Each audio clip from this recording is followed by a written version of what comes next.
શું આપે આ બાબત ઉપર ધ્યાન આપ્યું છે કે આપના વેરા બિલમાં કોર્પોરેશન દર વર્ષે થોડો કરીને વધારો ચીકે છે? શું આ યોગ્ય છે? જો આમને આમ ચાલ્યું ને તો થોડા વર્ષો પછી એક એવી પરિસ્થિતિ આવશે કે દરેક મકાન માલિક, દરેક જમીન માલિક કોર્પોરેશનના ભાડૂત જેવા બની રહેશે. આ બિલકુલ યોગ્ય નથી. પણ આપ કરી પણ શું શકો? આપ વોટ કરી શકો છો એક સક્ષમ નેતા, એક લીડર નેતા જે કોર્પોરેશનમાં આપના હિત માટે આ પ્રશ્ન ઉઠાવવા માટે પ્રયત્નશીલ છે. એ લીડર નેતા છે એડવોકેટ અનિલભાઈ ચૌહાણ, જેમનું ચિહ્ન છે કુકર. હું એમને મત આપવાનો જ છું. આપ પણ એમને મત અપાવી વિજયી બનાવો. મારો વોટ ફક્ત અનિલભાઈ ચૌહાણને જ.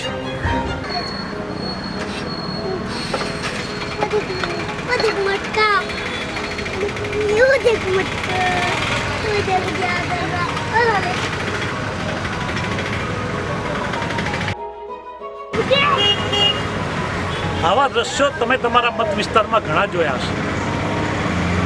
શું આ જ ભવિષ્ય છે બાળકો? અને આમને આમ ચાલ્યું ને તો આ બાળકોનું ભવિષ્ય રોળાઈ જશે. આ બાળકો પણ પ્રતિભાશાળી છે, એમનામાં પણ આવડત છે, પણ આ આવડતને સાબિત કરવા માટેનું કોઈ પ્લેટફોર્મ નથી. આ વિસ્તારમાં એક પણ સરકારી શાળા નથી. જે કંઈ પણ ખાનગી શાળા છે એનો ખર્ચ એના માતા પિતા સહન કરી શકતા નથી. એટલે એના માતા પિતાનો પણ શું?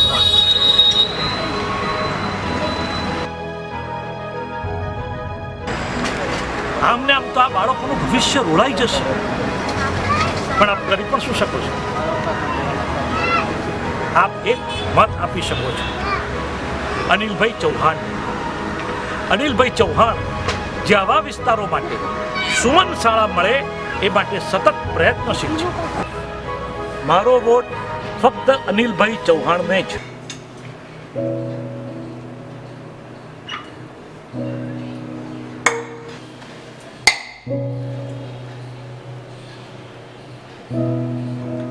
ચા બગડે તો સવાર બગડે, દાળ બગડે તો દિવસ બગડે, અઠાણું બગડે તો વરસ બગડે, પણ વોટ બગડે ને તો પૂરા 5 વર્ષ બગડે.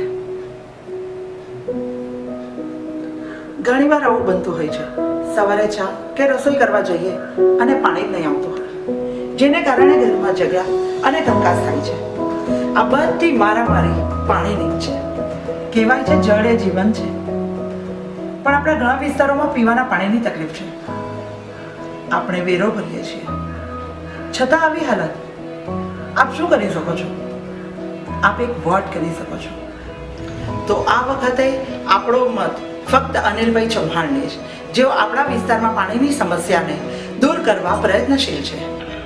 મારો મત ફક્ત અનિલભાઈ ચૌહાણને જ.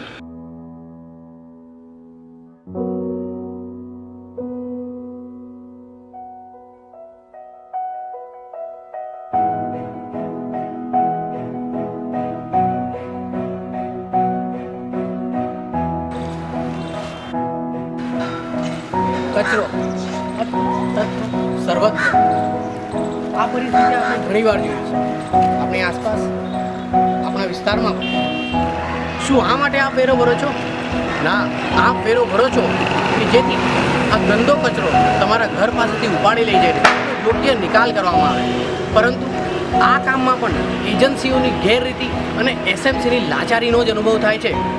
અને અહીં તહીં કચરો જ પડેલો દેખાય છે અને આ જ કચરાને લીધે માંદગી પણ ફેલાય છે. તો આ વખતે આપણે આપણો વોટ ફક્ત અનિલભાઈ ચૌહાણને આપીએ કે જે કચરાને ગંદકીના નિકાલ માટે પ્રયત્નશીલ છે અને એક હેલ્થ સેન્ટર વિકસાવવા માટે પણ પ્રયત્નશીલ છે. મારો વોટ ફક્ત અનિલભાઈ ચૌહાણને જ.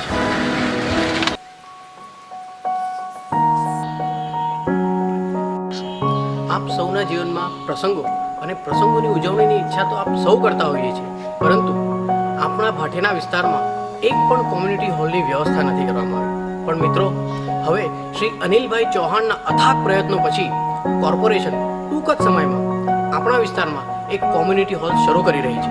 તો મિત્રો, હવે આપણા ભાટિયાના વિસ્તારમાં પણ એક કોમ્યુનિટી હોલ હશે, જ્યાં આપણા મિડલ ક્લાસ ભાઈ બંધુઓ તેમના બજેટમાં ભવ્ય અને અત્યાધુનિક સગવડ ધરાવતું એક સ્થળ પામશે, અને તે પણ ફક્ત નોમિનલ ભાડામાં. તો મિત્રો, હવે આપણે આપણા પ્રસંગોની ઉજવણી માટે આમ તેમ ભટકવાની જરૂર નથી. તો આ વખતે આપણે આપણો મત કોઈ ભગોડાને નહીં, એક દબંગ વ્યક્તિને આપીએ, જે આપણી સગવડો અને આપણી જરૂરિયાતોની માંગણી કોર્પોરેશન પાસે કરી રહ્યા છે. મારો મત ફક્ત અનિલભાઈ ચૌહાણને જ. આપણા વિસ્તારમાં વેપારી ભાઈઓ અધિકારીઓની કનડગતથી ત્રાહિમામ પોકારી ગયા છે. કોઈ પણ નવું કામ શરૂ કરવા જાઓ એટલે સાહેબોની દાદાગીરી, અને ચાલુ કામમાં સાહેબોની આડાઈ. સાહેબોની ગેરરીતિ દિવસે ને દિવસે વધી રહી છે, અને જો કમ્પ્લેન કરવા જાઓ ને તો વધુ હેરાન કરી. પણ આપ કરી પણ શું શકો છો? આપ એક વોટ કરી શકો છો અનિલભાઈ ચૌહાણ, જે કોર્પોરેશનના સૌથી વધુ ભણેલા અને કાયદાના જાણકાર એવા અનિલભાઈ ચૌહાણ. આપણા અનિલભાઈ ચૌહાણ એક એવા નીડર અને દબંગ નેતા છે જે આપની સમસ્યાનું નિરાકરણ લાવવા સતત પ્રયત્નશીલ છે. અનિલભાઈ ચૌહાણે એમના પાછલા કાર્યકાળ દરમિયાન કોઈ પણ ઉપરી નેતા કે કોઈ પણ અધિકારીના દબાણમાં આવ્યા વગર લોકહિતમાં અવાજ ઉઠાવેલો, લોકોના વણ ઉકેલા પ્રશ્નો, શહેરના વિકાસના પ્રશ્નો એમણે ઉઠાવેલા. કારણ કે અનિલભાઈ ચૌહાણને પક્ષ કરતા લોકહિતના કાર્યો કરવામાં જ રસ છે, અને અનિલભાઈની આવી નિડરતા જોઈને પક્ષે એમને આ વર્ષે ટિકિટ જ ના આપી. પણ તેથી શું, અનિલભાઈ કઈ રોકાયા છે? એમણે એકલા હાથે લોકોની સેવા કરવાનો નિર્ણય કરી અપક્ષ ઉમેદવારી નોંધાવી છે. તો અનિલભાઈને વોટ આપી વિજયી બનાવીએ, એક ઉજ્જવળ ભવિષ્ય બનાવીએ, અને બતાવી દઈએ બાકીના ઢોંગીઓને કે જેનામાં છે દમ તે છે જનતા, અને જનતા અનિલભાઈની સાથે છે. તો વેરા બિલમાં થતા જુલ્મી વધારા સામે લડશે કોણ? અધિકારીઓની હેરાનગતિને ઠેકાણે પાડશે કોણ? એસએમસીમાં અનિલભાઈ ચૌહાણ જેટલું સૌથી વધુ ભણેલા નેતા બીજું છે કોણ? 88 કોર્પોરેટર એવા છે જેમણે કોર્પોરેશનમાં પ્રજા માટે એક પણ સવાલ નથી પૂછ્યો. તો શું તમે તમારો મત આવા મોટા નેતાઓને આપશો? તમારો કિંમતી મત જનહિત માટે દૂર સુધી વિચારનારા અનિલભાઈ ચૌહાણને જ આપો. મારો વોટ મારો વોટ ફક્ત અનિલભાઈ ચૌહાણને.